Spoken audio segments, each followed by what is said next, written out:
இப்போ மகாராஜா படம் ரிலீஸ் ஆகி சக்கப்போடு போட்டுட்டு இருக்கு. சக்சஸ்ஃபுல்லா ஓடிட்டு இருக்கு.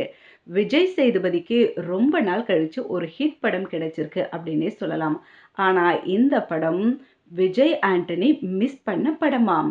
இந்த நியூஸ இப்ப வலைப்பேச்சு ஆனந்தன் ஷேர் பண்ணி இருக்காரு.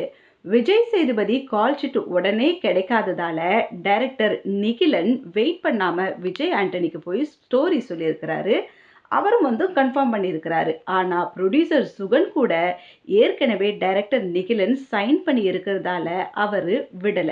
விஜய் ஆண்டனி கூட பண்ணணும்னா புரொடியூசர் சுகன் நிறைய ஃபினான்ஷியல் கண்டிஷன்லாம் போட்டு இருக்காராம். அதனால விஜய் ஆண்டனி கூட அந்த படம் பண்ண முடியலையாம். இந்த படம் விஜய் ஆண்டனிக்கு போகலையாம். கடைசியில விஜய் சேதுபதியே நடிக்கக்கூடிய சூழ்நிலை வந்திருக்கு. விஜய் சேதுபதி நடிச்சு பெரிய ஹிட் ஆகியும் இருக்கு இந்த படம். பாருங்களேன், யாருக்கு எந்த விஷயம் போணும் அப்படின்றது நிர்ணயிக்கப்பட்டிருக்கு பார்த்தீங்களா? அதன் அடிப்படையிலேயே இது விஜய் சேதுபதிக்கே போயிருக்கு. பெரிய ஹிட்டும் கிடைச்சிருக்குது. ஸோ இப்படி நிறைய விஷயங்கள நான் ஷேர் பண்ணிக்க வரேன். அதுக்கு நீங்க எங்களுடைய க்ரானிக்கல்ஸ் தமிழ் சேனலை சப்ஸ்கிரைப் பண்ணுங்க.